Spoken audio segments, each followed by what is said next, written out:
You know what, Amy? I've been thinking. Don't think too hard now. You know what I mean. All the places we've been to, all the journeys we've been on, all for duty.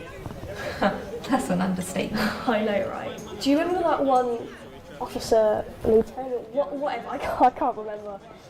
Right hard man he was. Remember that one time we walked past us at the cafe with carpets underneath his arms thinking he was a big man? Yeah, I remember.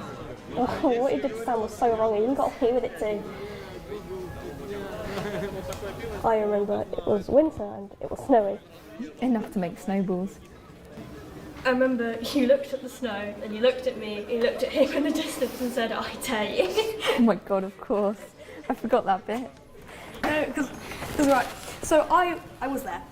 I picked up some snow, pressed it firmly with this makeable, I cocked my arm back and whoosh, as it seemed to move in slow motion, and just time stopped, and then bam, a shot was a bullseye. He fast-paced it almost right up to us. And he kept it at a safe distance and said, right, it was that.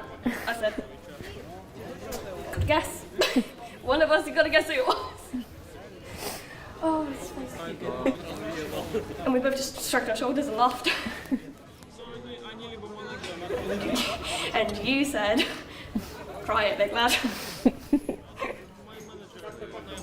I never saw her after that incident, you know. No, I did.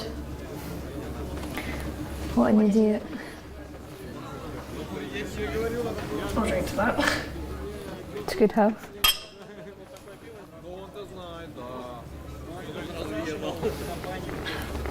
Oh, 2 more, please, Amy. Are you sure you want to, Rowan? Unless you want us to drink from straws. Yes, please, Amy.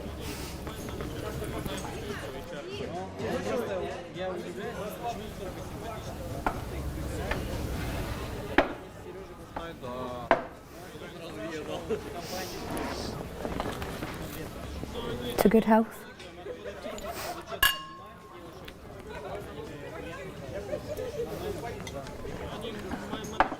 The past few weeks, I've been thinking about Sam and how she was robbed by the very cause she fought so hard for. Loyal to a fault she was. It makes me sick. We all know what happened was wrong.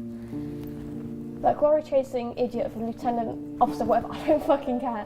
The one who made us go down those streets knowing it was a red zone, all because he had a 2-week holiday the next morning. Sam even radioed through to the high command too, you know, because it was Sam's guys that were in the most danger. They said to follow the commands of the officer. I just miss her so much. You would have done the same. You think just like her. You would have done the same if you were in that front vehicle. That's true. That's true. I just know she'd still be here if we'd done the patrol the way it was supposed to be done. It could have been any one of us. She's sat up there now glad that you're down here still having a life. What about me? What about me, Jamie? Tell me we tried our best, right? Just tell me I was the first one to her before the cordons went up. My vehicle was right behind hers. That lieutenant was nowhere to be seen. He left without a fucking scratch. He did nothing. We did. You did. We all did. Well, most of us. That glory hunter never did anything to help us. He froze up. After that IED went off, right next to Sam's vehicle, my vehicle was right behind hers. Despite protocol, I jumped off my own vehicle.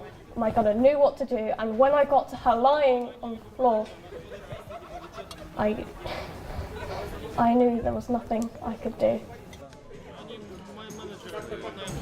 She took my hand in both of hers, and I looked straight into those beautiful green eyes. She said, I'm sorry, I should have gone the other way. I want to go home. I want to go home. I kissed her. I said that you've got nothing to be sorry about.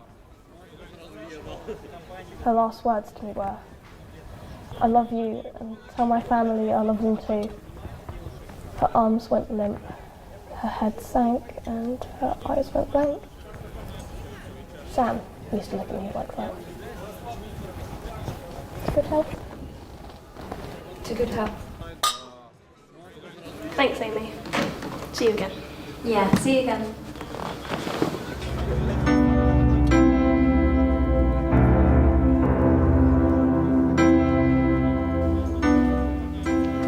Poor girl.